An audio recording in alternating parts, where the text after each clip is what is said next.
you gotta do is read a book. Open up the cover and take a look. Hi, my name is Michelle Shechtman, and as a member of the board of Monrovia Reads, I'm thrilled to be here today to read to you one of my favorite books, The Fantastic Flying Books of Mr. Morris Lessmore.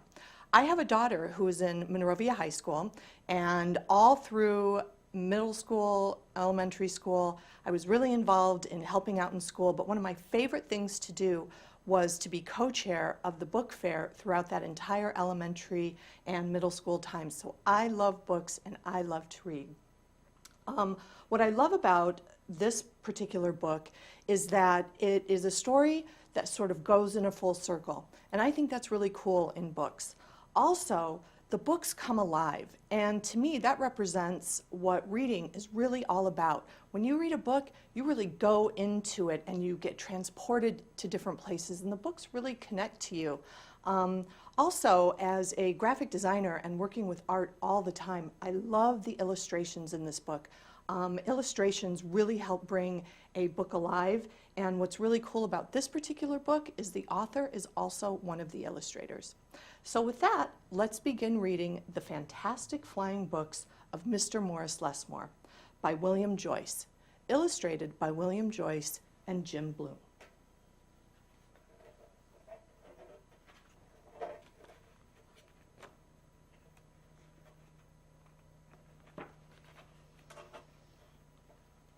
Mr. Morris Lessmore loved words. He loved stories. He loved books. His life was a book of his own writing, one orderly page after another. He would open it every morning and write of his joys and his sorrows, of all that he knew and everything that he hoped for.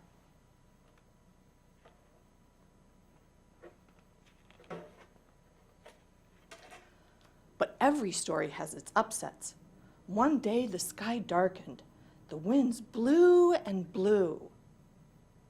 What do you think's happening here? I think it kind of looks like a tornado. Look at how he's being tossed and turned, and everything is really crazy. Till everything Morris knew was scattered, even the words of his book. Look at that. All the letters, they're all jumbled. His house is upside down. His life is crazy. He didn't know what to do or which way to go, so he began to wander and wander. Look at everything's in black and white. Doesn't look very much fun, does it?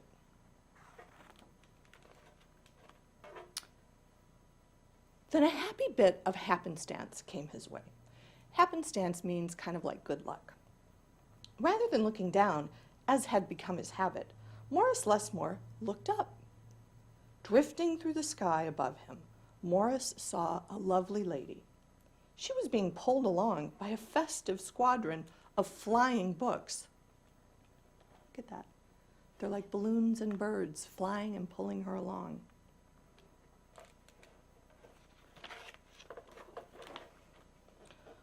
Morris wondered if his book could fly, but it couldn't.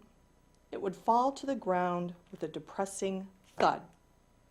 The flying lady knew Morris simply needed a good story, so she sent him her favorite. The book was an amiable fellow. Amiable means kind of like friendly, and urged Morris to follow him. So this is the book she sent him. What do you think that book's about? I bet I could guess. It's a pretty popular children's story. The book led him to an extraordinary building where many books apparently nested. And isn't that funny that the books would nest in a building because they're flying like birds? What kind of building do you think this is? I bet I know what kind of building it is.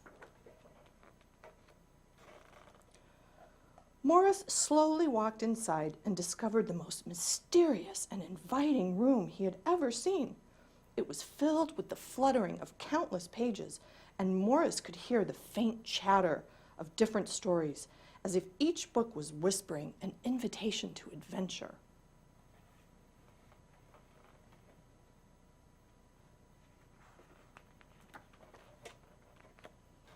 Then his new friend flew up to him and landed on his arm. It held itself open, as if hoping to be read. The room rustled to life, and so Mr. Morris's life among the books began. And that it's sitting on his wrist like a bird.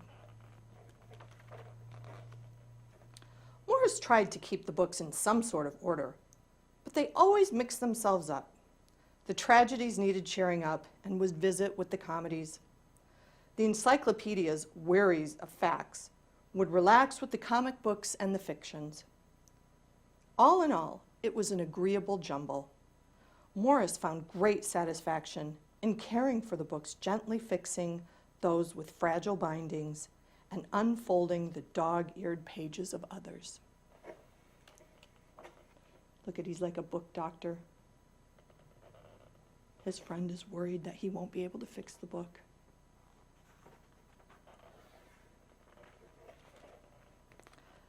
Sometimes Morris would become lost in a book and scarcely emerge for days. Look at that. He's all among the letters and the pages, reading and reading, and reading and reading.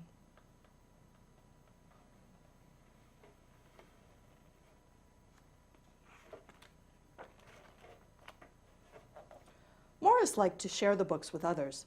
Sometimes it was a favorite that everyone loved, and other times he found a lonely little volume whose tale was seldom told. Everyone's story matters, said Morris, and all of the books agreed.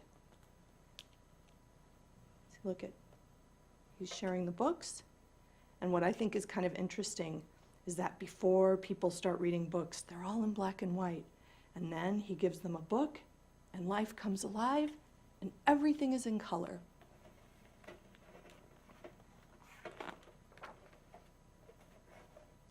At night, after all the stories that needed telling had been told, and everyone had settled down to their proper places on the shelves, the great big dictionary would get in the last word.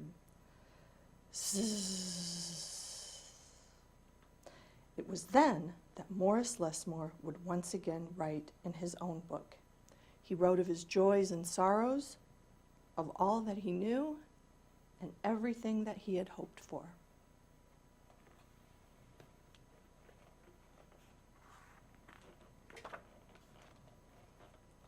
The days passed, and so did the months.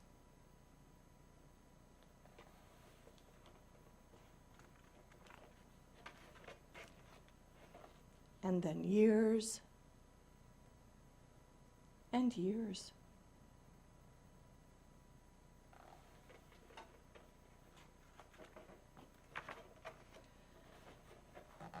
And Morris Lessmore became stooped and crinkly.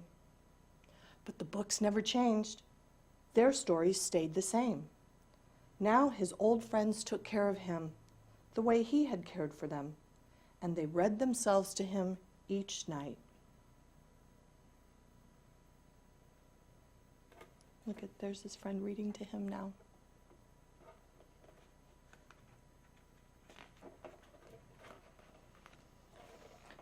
Then one day, he filled the last page in his book. He looked up with a bittersweet sigh and said, "I guess it's time for me to move on."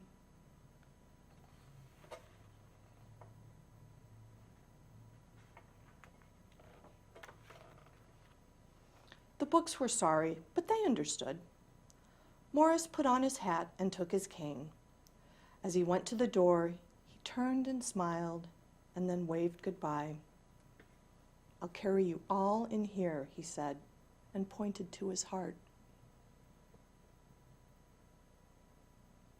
Do you think he looks sad to go? Do you think they're going to miss him?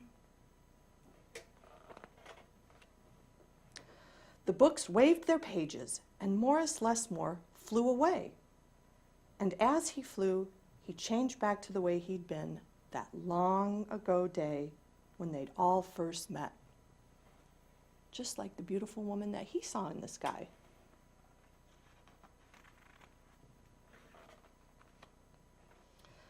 The books were quiet for a while. Then they noticed that Morris Lessmore had left something behind. "It's his book," said his oldest friend. And inside was Morris's story, all of his joys and sorrows, all that he knew, and everything that he had hoped for.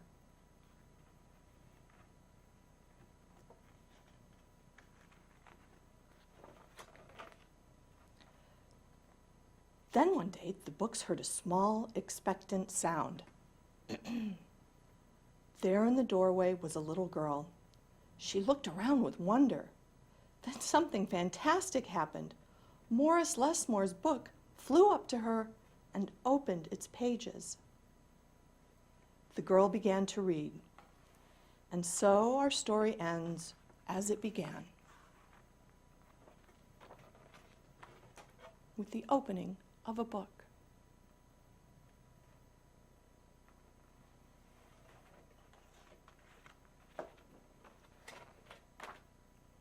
The end. I hope you enjoyed reading the fantastic flying books of Mr. Morris Lessmore with me. I hope you continue to read and have a great day. Thank you. All you gotta do is read a book, open up the cover and take a look.